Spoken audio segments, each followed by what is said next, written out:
Hello दोस्तों, good morning. स्वागत है एक बार फिर से आप सभी का एमजेटी एजुकेशन में। दोस्तों आज है 18 जून और आज की वीडियो में हम लोग बात करेंगे 18 जून 2024 के मोस्ट इंपोर्टेंट करंट अफेयर के क्वेश्चंस के बारे में। पूरी वीडियो ध्यान से देखिएगा, पूरी वीडियो डिटेल में आपको समझाई गई है। अगर वीडियो पसंद आएगी तो इसे लाइक और शेयर जरूर करना। चैनल पर नए आए हो चैनल को सब्सक्राइब करके बेल आइकन को भी प्रेस करना। शुरुआत करेंगे वन लाइनर से। कल का रिविजन करेंगे वन लाइनर का, उसके बाद आज की तरफ बढ़ेंगे। वैश्विक पवन दिवस 15 जून को मनाया जाता है और अभी हाल ही में डॉक्टर शिवानी वर्मा ने एक दिव्य दृष्टि नाम से एआई टूल विकसित किया है फेस रिकॉग्निशन टेक्निक के लिए। भारत आईओआरए क्रूज पर्यटन सम्मेलन नई दिल्ली में हुआ और कंतार की brands most valuable global brand report में टीसीएस 46वें स्थान पर रहा। इसके अलावा अभी हाल ही में अल्पना किलावला ने a fly on the RBI wall नाम से एक पुस्तक लिखी है और सुरती वोरा ने 3 स्टार ग्रैंड प्रिक्स घुड़सवारी प्रतियोगिता जीती है। इसके अलावा नाइट फ्रैंक की रिपोर्ट के अनुसार घरों की कीमतों में पूरी दुनिया में मुंबई तीसरे स्थान पर आ गया है। इसके अलावा दक्षिण अफ्रीका के राष्ट्रपति सिरिल रामाफोसा दूसरी बार राष्ट्रपति बने हैं। जम्मू कश्मीर में खीर भवानी महोत्सव मनाया गया और साहित्य अकादमी पुरस्कार के द्वारा 23 लेखकों को युवा पुरस्कार से सम्मानित किया गया और 24 को बाल साहित्य पुरस्कार से सम्मानित किया गया। ये टॉप 10 करंट अफेयर के क्वेश्चंस थे कल की वीडियो से, जिनका आपने किया है 1 मिनट में रिवीजन। इस वीडियो की क्विज और पीडीएफ आप जैसा कि जानते हो बिल्कुल फ्री में आपको एमजेटी ऐप पर मिल जाएगी। एमजेटी ऐप पर ही हमारे वीडियो कोर्सेज और ई बुक्स भी मिलेंगे, लेकिन उनको लेने के लिए आपको व्हाट्सएप करना होगा। अच्छा, आप में से कल एक भाई ने कल मैसेज किया कि सर बकर ईद पर भी ऑफर दे दिया करो। तो देखो भाई, ऐसा कुछ नहीं है कि बकर ईद से मुझे प्रॉब्लम है या फिर बकर ईद पर ऑफर नहीं दिया जाता है। अक्सर बकर ईद हो, दिवाली हो, होली हो, सब पर ऑफर दिया जाता है। लेकिन अगर आप इस चैनल से जुड़े हुए हो तो देख रहे होगे पिछले 2 महीने से मैं ये बात कई बार बता भी चुका हूँ और लोगों को पता भी है कि पेमेंट गेटवे अभी खराब चल रहा है एमजेटी ऐप का। इस वजह से ना ही कोई नया कोर्स लॉन्च हुआ है और ना ही कोई ऑफर दिया गया है। क्योंकि पेमेंट गेटवे चल नहीं रहा है तो मैं ऑफर दूंगा भी तो वहां पर कूपन कोड आप अप्लाई कर भी नहीं पाओगे और ना ही वहां से परचेज कर पाओगे। ई बुक सेल की जा रही है तो वो व्हाट्सएप के माध्यम से की जा रही है। आपको बताया जाता है हर वीडियो में कि क्यूआर कोड आपको इस व्हाट्सएप पर करना है, वहां से होगा। तो इस वजह से यहाँ पर ऑफर नहीं दिया गया कल, मतलब नहीं दे पाए। और एमजेटी ऐप में अभी इशू चल रहा है और ये इशू तो मतलब अनिश्चित काल के लिए अभी समझ में नहीं आ रहा है। इसमें भी मेरा भी लॉस हो रहा है बहुत दिनों से। अभी लगातार बहुत सारे एग्जाम्स लगे हैं लेकिन उसके लिए कोर्स भी नहीं लाया जा पा रहा है, बैच नहीं ला पा रहे हैं। तो कारण यही था दोस्त। और दूसरी बात ये कि अभी मैं घर पे भी आया हुआ हूँ तो इसलिए बहुत ज़्यादा एक्टिव भी नहीं रह पा रहा हूँ यहाँ यूट्यूब पर। तो बहुत सारी चीज़ें आपको मतलब डेली करंट अफेयर मैं ये चाहता हूँ ना कि कुछ भी हो जाए लेकिन डेली करंट अफेयर ना बंद हो। तो इसलिए आपको डेली करंट अफेयर जैसे तैसे करके प्रोवाइड कर रहा हूँ। और लेकिन घर पर आया हुआ हूँ, थोड़ा बहुत मतलब हमको भी रेस्ट चाहिए होता है। तो 1-2 दिनों के बाद जैसे ही वहाँ पर लौटते हैं तो फिर से खूब तेज़ी से लगा जाएगा और खूब अच्छे तरीके से तैयारी कराई जाएगी आप लोग की, मिल करके करेंगे, ठीक है ना। तो अच्छे तरीके से आपको पढ़ाई भी करना है और इस बार सिलेक्शन ले करके रहना है। चलिए पहला क्वेश्चन देखते हैं। विश्व मरुस्थलीकरण एवं सूखा रोकथाम दिवस कब मनाया गया? तो दोस्तों ये दिवस मनाया जाता है प्रत्येक वर्ष 17 जून को। विश्व मरुस्थलीकरण एवं सूखा रोकथाम, नाम से ही स्पष्ट है कि मरुस्थलीकरण को रोका जाए और सूखा को रोका जाए। मरुस्थलीकरण की स्थिति कब पैदा होती है? ऐसी स्थिति तब आती है जब बहुत ज़्यादा धूप आ रही हो, बारिश ना हो रही हो और ग्लोबल वार्मिंग बहुत ज़्यादा बढ़ जा रहा हो। तो डिजर्टिफिकेशन हो जाता है, मतलब डेजर्ट की तरह बनने लगती है ज़मीन। ज़मीन बहुत ज़्यादा सूख जाती है, सूखा पड़ने लगता है, पेड़ पौधे सूखने लगते हैं। तो ऐसी स्थिति ना आए, हम लोग ग्रीन की तरफ बढ़ें, ऐसा तब हो पाएगा जब ज़्यादा से ज़्यादा पेड़ पौधे लगाए जाएंगे, जब पर्यावरण को संतुष्ट रखा जाएगा, उसके अनुकूल चीज़ें की जाएंगी और ग्लोबल वार्मिंग कंट्रोल में रहेगी। तो इस वजह से बारिश भी होगी तो हरियाली आएगी। तो इसी के प्रति अवेयरनेस फैलाने के लिए ये दिवस मनाया जाता है, world day to combat desertification and drought. Clear? तो इस बार की थीम है every land every rights, every land every rights, ठीक है। तो संयुक्त राष्ट्र के द्वारा ये दिवस मनाया जाता है, ये बात ध्यान रखना। कल हम लोगों ने रिवाइज किया था जून महीने के महत्वपूर्ण दिवस को, तो आज हम लोग आगे बढ़ेंगे। जो लोग नए हैं वो स्क्रीनशॉट ले सकते हैं। अगला, हाल ही में जारी वैश्विक शांति सूचकांक में भारत किस स्थान पर है? तो वैश्विक शांति सूचकांक 2024 जारी हो चुका है और भारत इस बार इसमें आ गया है 116वें स्थान पर। देखिए कितनी इंटरेस्टिंग बात है। 136वें पर था, फिर 126वें पर आया पिछले साल, इस बार 116वें पर। 10-10 स्थानों का यहाँ पर सुधार देखने को मिल रहा है हर साल, ये अच्छी बात है। फिलहाल 116वें पर इस बार भारत की रैंक है और पिछली बार से अपेक्षा 10 अंकों का सुधार हुआ है। पीस इंडेक्स में जैसा कि आप जानते हो आइसलैंड हमेशा से ही टॉप पर रहता है। आइसलैंड आई स्पाइस मैं आपको याद करवाया हुआ हूँ, जैसे बचपन में आप गेम खेलते थे ना आई स्पाई वाला, तो आई स्पाइस कहते थे। तो आई स्पाइस, स्पाइस से पीस, तो आइसलैंड पीस सूचकांक में हमेशा टॉप पर रहेगा। ठीक है, सेकंड पर आयरलैंड है, फिर ऑस्ट्रिया है, फिर न्यूजीलैंड, सिंगापुर, स्विट्जरलैंड, पुर्तगाल, डेनमार्क, स्लोवाकिया, मलेशिया। 116वें पर भारत है और टोटल 163 देशों को इस लिस्ट में शामिल किया गया है रैंकिंग में, और 163 यानी अंतिम पोजीशन पर यमन है। यमन आप देख रहे हो पिछले दिनों में काफी ज्यादा चर्चे में था हूती विद्रोहियों के कारण अपने। तो ये रैंकिंग है institute of economic and peace के द्वारा ये जारी किया जाता है, जारीकर्ता भी इसमें पूछा जाता है, तो आईईपी याद रखना। यहाँ पर कुछ और भी सूचकांक है जो पिछले दिनों में आए थे, जैसे ग्लोबल जेंडर गैप इंडेक्स आया था, उसमें भारत 129वें पर रहा था। यात्रा और पर्यटन विकास सूचकांक में 39वें पर भारत रहा था। एम्बर की सौर ऊर्जा उत्पादन रिपोर्ट आई थी, भारत तीसरे पर रहा था। और एक आया था N2S नाइट्रस ऑक्साइड की रिपोर्ट, उसमें नाइट्रस ऑक्साइड उत्पादन में भी भारत सेकंड पर रहा था, ये भी ध्यान रखना। हालांकि वो कोई सूचकांक नहीं था, वो एक रिपोर्ट आई थी। विश्व प्रेस स्वतंत्रता सूचकांक में 159वें पर है हम लोग, सबसे सस्ता पासपोर्ट बनाने के मामले में दूसरे पर है, फर्स्ट पर यूएई है, ये भी याद रखना, यूएई फर्स्ट पर है। विश्व साइबर अपराध सूचकांक में हम लोग टॉप 10 में आ गए हैं। अगला, किस देश ने मिनटमैन 3 आईसीबीएम का परिचालन परीक्षण किया? तो मिनटमैन 3 दुनिया का सबसे घातक मिसाइल, इसका परीक्षण अमेरिका ने किया है। मिनटमैन 3 आईसीबीएम मिसाइल है। आईसीबीएम मतलब होता है इंटर कॉन्टिनेंटल बैलिस्टिक मिसाइल। एक एक करके एक एक शब्द का अर्थ समझते हैं। इंटर कॉन्टिनेंटल का मतलब अंतर महाद्वीपीय, यानी आपकी मिसाइल की रेंज इतनी हो जो एक महाद्वीप से दूसरे महाद्वीप को कवर कर सके, तो वो हो गई अंतर महाद्वीप। जैसे अंतरराष्ट्रीय आप कहते हो तो मतलब एक राष्ट्र से दूसरे राष्ट्र तक कवर करता हो, तो अंतरराष्ट्रीय। ऐसे ये अंतर महाद्वीपीय यानी एक महाद्वीप से दूसरे महाद्वीप में मार सकते हो, यानी अमेरिका से ये रूस में टारगेट कर सकते हो या चाइना पर कर सकते हो, मतलब किसी भी देश में। तो आईसीबीएम, आईसीबीएम में आईसी का मतलब समझ में आ गया, बीएम मतलब बैलिस्टिक मिसाइल। बैलिस्टिक मिसाइल मैंने आपको बताया है, बैलिस्टिक से आप समझिएगा कि बल्कि मिसाइल, बड़ी मिसाइल। बैलिस्टिक मिसाइल बहुत ज्यादा हैवी मिसाइल जो हैवी पेलोड ले जा सके, और इसकी खूबी ये होती है कि ये डायरेक्ट लाइन ऑफ साइट में वार नहीं करती है, ये पहले जाती है स्पेस में, अंतरिक्ष में, उसके बाद टारगेट पर गिरती है। तो ये बैलिस्टिक मिसाइल की खूबी होती है।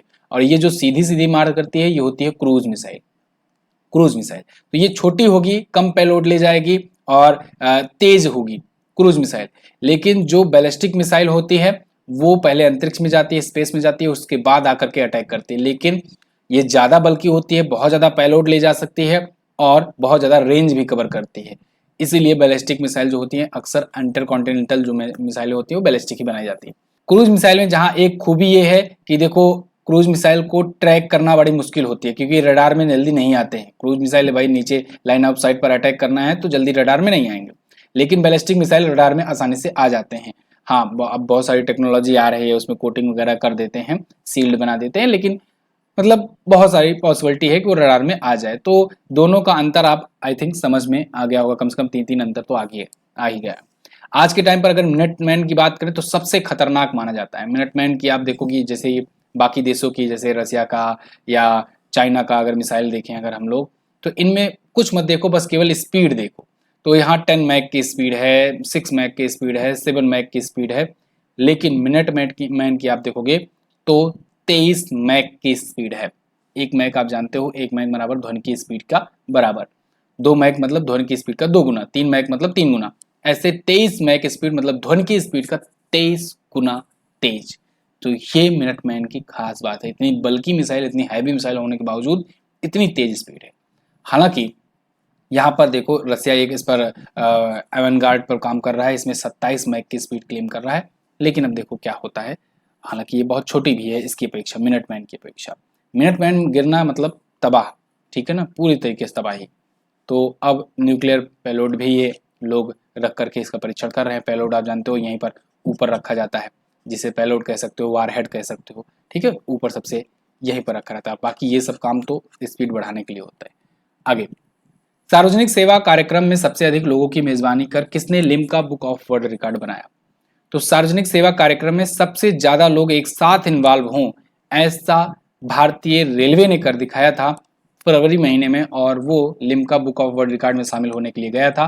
फाइनली उसे ऐड कर लिया गया है Limca book of world record में वो शामिल हो गया है with historic attendance. Indian railway inter कर चुका है।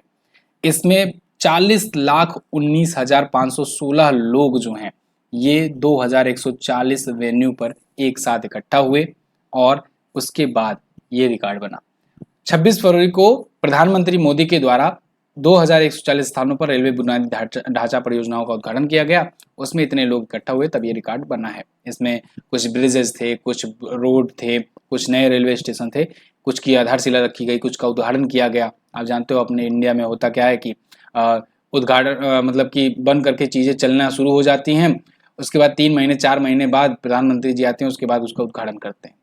एक्चुअली में उद्घाटन तब होना चाहिए कि आज से उद्घाटन हुआ तो आज से काम होना शुरू हो या उसका परिचालन शुरू हो, लेकिन यहाँ कुछ और ही होता है। ऐसी वैकेंसी नियुक्तियाँ की भी होती हैं, ज्वाइनिंग हो जाती है, लोग काम करना शुरू कर देते हैं, सैलरी मिलना शुरू हो जाती है, फिर 6 महीने बाद कोई एक इवेंट होता है, उसमें साल भर की जितनी वैकेंसियाँ क्लियर हुई रहती हैं सबको बुलाया जाता है, एक इवेंट कराया जाता है। उसके बाद ये होता है 1 लाख लोगों को नियुक्ति पत्र वितरित किए, जबकि वो लोग 6 महीने से काम कर रहे हैं। आगे फिलहाल अगस्त 2024 में बहुराष्ट्रीय अभ्यास तरंग शक्ति का आयोजन कहाँ किया जाएगा? तो ये होगा दोस्तों भारत में। तरंग शक्ति ये बहुराष्ट्रीय है यानी मल्टीनेशनल एक्सरसाइज है। इसमें और भी सारे देश शामिल होंगे, लगभग 10 देश इसमें शामिल हो रहे हैं। इंडिया होस्ट करने जा रहा है फर्स्ट इंटरनेशनल एयर एक्सरसाइज तरंग शक्ति। आपको याद हो ये वही वाली एक्सरसाइज है जो 2023 में होनी थी लेकिन टल गई थी। याद होगा, मैंने आपको बताया हुआ है, जो लोग पुराने स्टूडेंट होंगे उनको बिल्कुल याद आ रहा होगा। तरंग शक्ति को टाल दिया गया था, डिले कर दिया गया था और अब वही आयोजित होने जा रहा है। ये 2 चरणों में होगा, 2 स्टेज में होगा, 10 देश की सेनाएं इसमें हिस्सा लेंगी। पहला स्टेज इसका अगस्त के फर्स्ट वीक में होगा, दूसरा स्टेज अगस्त के लास्ट वीक से लेकर सितंबर मध्य तक चलेगा। तो 2 स्टेज में होगा। Australia, France, Germany, Japan, Spain, संयुक्त अरब अमीरात, यूनाइटेड किंगडम, अमेरिका, ये सब इसमें हिस्सा लेने जा रहे हैं। तरंग शक्ति बहुत बड़ा अभ्यास होने वाला है अगस्त महीने में, तो उसकी खूब चर्चाएं चलेंगी। ठीक है, अगला यहाँ पर कुछ और अभ्यास जो अभी हाल फिलहाल में हुए हैं उनका हम लोग रिवीजन करते हैं। जिमेक्स भारत जापान के बीच में जापान में हुआ। रेड फ्लैग मल्टीनेशनल था, अलास्का अमेरिका में हुआ। अभ्यास तर्कस भारत अमेरिका के बीच में कोलकाता में हुआ। शक्ति भारत फ्रांस के बीच में होता है, मेघालय उमरई में हुआ। गगन स्ट्राइक 2 भारतीय सेना और वायुसेना ने पंजाब में किया। संयुक्त सुरक्षा अभ्यास भारत इजराइल में नई दिल्ली में हुआ। भारत इजराइल के बीच आतंकवाद को हटाने के लिए ऑपरेशन मेघदूत भारतीय सेना और वायुसेना ने किया लद्दाख में। दस्तलीक इंपॉर्टेंट है, भारत उज्बेकिस्तान ने उज्बेकिस्तान में किया इस बार। अगला, हाल ही में संसद भवन परिसर में किसने प्रेरणा स्थल का उद्घाटन किया? तो संसद भवन परिसर में प्रेरणा स्थल का उद्घाटन दोस्तों किया है किसने? अभी हाल ही में हमारे भारत के उपराष्ट्रपति जगदीप धनखड़ जी ने, जो राज्यसभा के सभापति भी हैं बाय डिफॉल्ट। आप जानते हो जो उपराष्ट्रपति होता है वो सभापति भी होता है राज्यसभा का। तो जगदीप धनखड़ जी यहाँ पर प्रेरणा स्थल का उद्घाटन किए हैं संसद भवन के परिसर में। अब चूंकि संसद भवन का जो उच्च सदन होता है वो होता है राज्यसभा, और राज्यसभा के जो सभापति हैं वो होते हैं उपराष्ट्रपति। तो यहाँ पर उस हैसियत से इन्होंने इसका किया है उद्घाटन। तो प्रेरणा स्थल में क्या होगा, बेसिकली जितने भी भारत के महापुरुष रहे हैं उनका और स्वतंत्रता सेनानी जो हैं उनकी मूर्तियां यहाँ पर स्थापित की गई हैं और उनकी डिटेल्स भी लिखी गई है, उनके क्या योगदान रहे हैं वो सब लिखे गए हैं। उनके लिए क्यूआर कोड वाली सुविधा दी गई है। आजकल आप देख रहे हो ना, जो भी नया कुछ ऐसा बन रहा है, स्मारक या कुछ हो रहा है, उसमें क्यूआर कोड वाला सिस्टम बड़ा अच्छा है। आप उस क्यूआर कोड को स्कैन करोगे ना, उनकी पूरी डिटेल में एक वीडियो चल जाएगी और उसमें पूरा डिटेल दिया रहेगा उस महापुरुष के बारे में, उस स्वतंत्रता सेनानी के बारे में या उस स्थल के बारे में। अब तो कई सारे चिड़ियाघर या नेशनल पार्क वगैरह में भी ये सुविधा ला दी गई है और बहुत अच्छा भी है ये। जिसको जिसके बारे में जानना होता है वो क्यूआर कोड स्कैन करे और उसके बाद पूरी डिटेल उसके बारे में जान लेता है बोर्ड पर ही। अगला, हाल ही में यूक्रेन के लिए अंतर्राष्ट्रीय शांति सम्मेलन का आयोजन कहाँ किया गया? तो यूक्रेन के लिए अंतर्राष्ट्रीय शांति सम्मेलन ये बड़ा इंटरेस्टिंग है। यह आयोजित किया गया स्विट्जरलैंड में। लगभग दुनिया भर के 100 देश इसमें शामिल हुए। यूक्रेन में कैसे शांति लाई जाए। इंटरेस्टिंग ये है कि इसमें रूस को इन्वाइट ही नहीं किया गया, चाइना इसमें हिस्सा नहीं लिया, भारत इसमें हिस्सा लिया था लेकिन भारत हिस्सा लेने के बावजूद इस पर सिग्नेचर नहीं किया। उसके अभी कारण इंटरेस्टिंग है, पहले आप यहाँ पर आर्टिकल देखो। 78 countries at Swiss conference agree Ukraine's territorial integrity must be basis of any peace। किसी भी स्थिति में यहाँ पर पीस हो तो स्विट्जरलैंड में ये समिट की गई थी यूक्रेन के लिए, लेकिन बात आएगी भारत ने इस पर हस्ताक्षर क्यों नहीं किया। तो भारत का कहना यह था कि भाई एक तरफा शांति थोड़ी ना हो सकती है, आप यहाँ यूक्रेन के लिए सब जितने यूरोपीय देश हैं या जितने मित्र मुल्क हैं इनके, उनको बुला लिए, लगभग 100 देशों को इकट्ठा कर लिए, यूक्रेन में शांति चाहिए, शांति चाहिए। जिससे शांति चाहिए उसको बुला ही नहीं रहे हो, रूस को बुलाया ही नहीं, चाइना जो उसका सपोर्टर है वो इसमें आया नहीं, तो किस बात की शांति, कैसे कर लोगे एक तरफा शांति।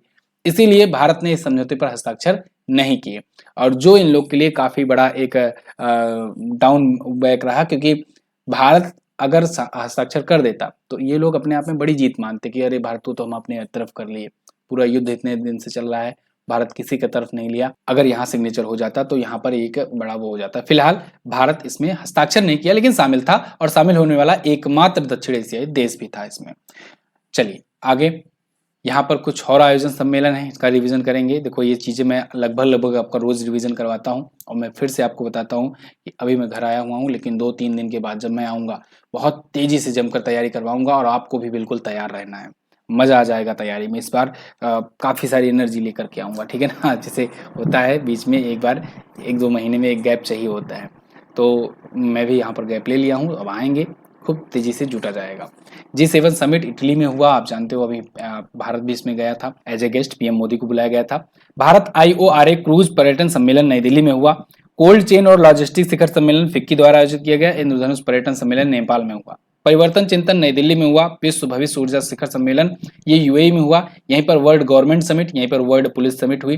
पहला परमाणु ऊर्जा शिखर सम्मेलन बेल्जियम में हुआ। लोकतंत्र का तीसरा सम्मेलन दक्षिण कोरिया में हुआ। अगला, हाल ही में मिशन चांग-ई 7 वैज्ञानिक उपकरणों के विकास और प्रस्तुतिकरण के लिए किस देश ने चीन के साथ अंतर्राष्ट्रीय सहयोग साझेदारी की है।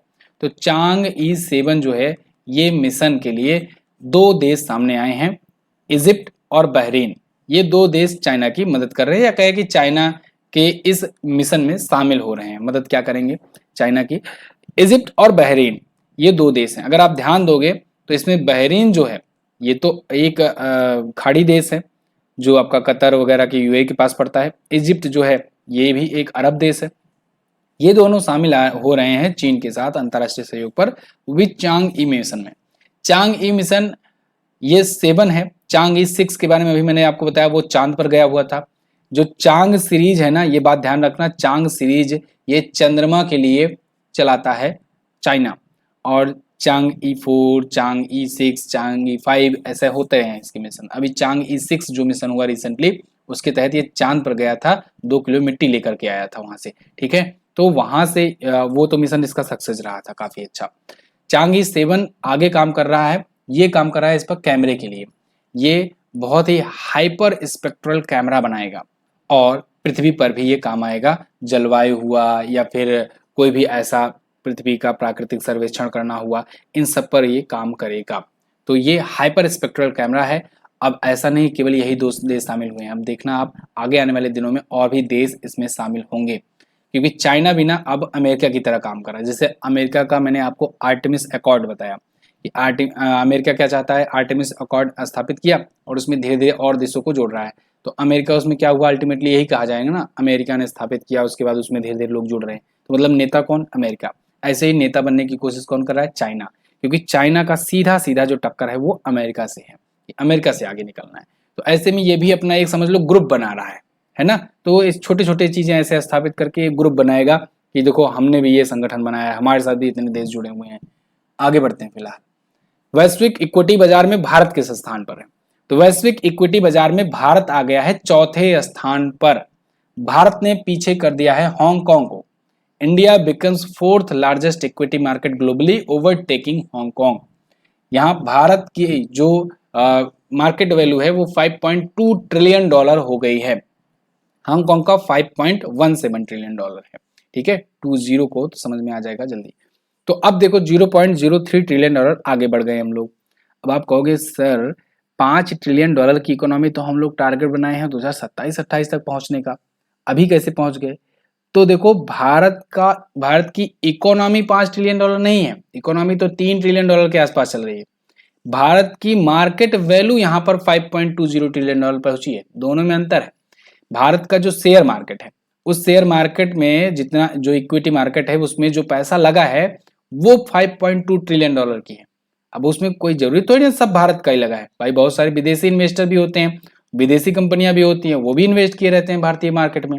आपने देखा अभी चुनाव हुआ तो चुनाव में इलेक्शन में काफी उथल पुथल हुए, तो उस टाइम पर जिस पर मैंने आपको एक वीडियो भी दी थी, तो वहां पर भी बहुत सारा उतार चढ़ाव देखने को मिला। पहले तो बहुत तेजी से ड्रॉप हुआ, फिर धीरे धीरे उठा मार्केट, और यहाँ पर अब हांगकांग को भी पीछे कर दिया, क्योंकि रिपीट हो गई गवर्नमेंट। जब रिपीट होती है गवर्नमेंट तो फिर से इन्वेस्टमेंट बढ़ता है। ये भी मैंने आपको पिछली वीडियो में समझाया था। अगर आपको ना समझ में आ रहा हो तो आपको जो वीडियो मैंने दी हुई है कि शेयर मार्केट में क्यों इतना उतार चढ़ाव है, वो वीडियो देखिएगा, आपको समझ में आ जाएगा।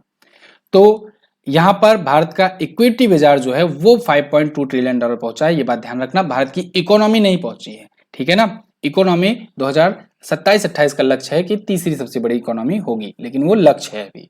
अगला, हाल ही में किस बैंक ने 2024 का जोखिम प्रबंधक पुरस्कार जीता? तो अभी हाल ही में दोस्तों आरबीआई ने, रिजर्व बैंक ऑफ इंडिया ने जोखिम प्रबंधक पुरस्कार जीता है 2024 का। किसके द्वारा दिया गया?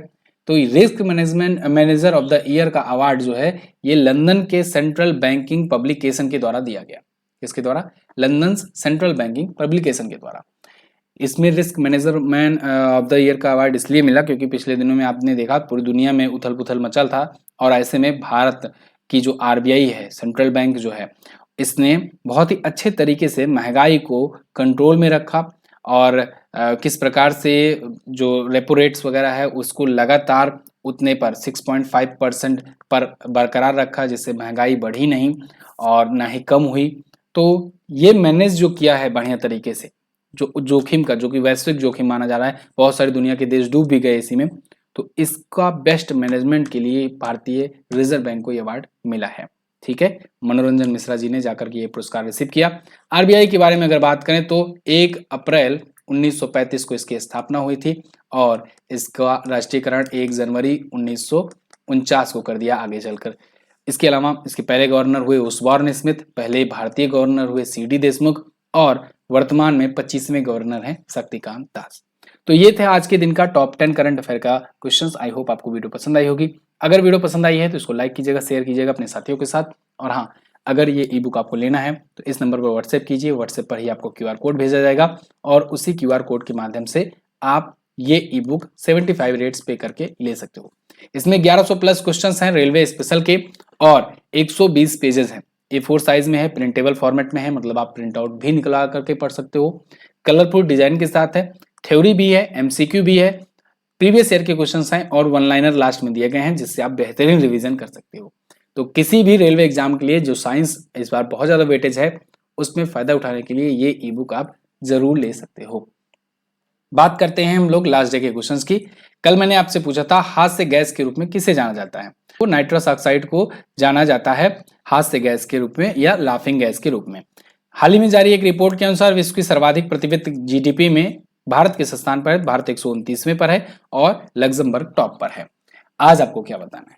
आज आपको बताना है साहित्य अकादमी ने कितने लेखकों को 2024 के बाल साहित्य पुरस्कार से सम्मानित किया है।